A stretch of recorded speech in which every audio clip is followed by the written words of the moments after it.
What is up guys, Tanner this side. In this video, I'm going to show you how to use Google Gemini Live in your desktop.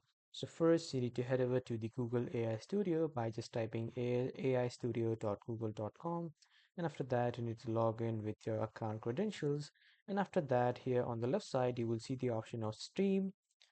Click on the stream option, and after clicking on stream here you can talk to your Gemini Live.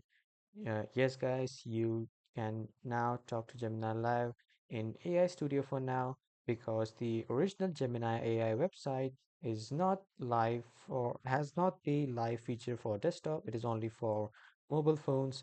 So you can just talk to Gemini Live here in the Google AI Studio, and you can also just simply talk. You can share your webcam, or you can also share your screen. If you want to share your webcam and talk to Google Gemini Live, you can do that too. And you can just simply share your screen, and whatever is on your screen, Google Gemini Live will help with that, and it will interact with you. So this is how you can use your Google Gemini Live in desktop. That was all for this video, everyone. Thank you for watching.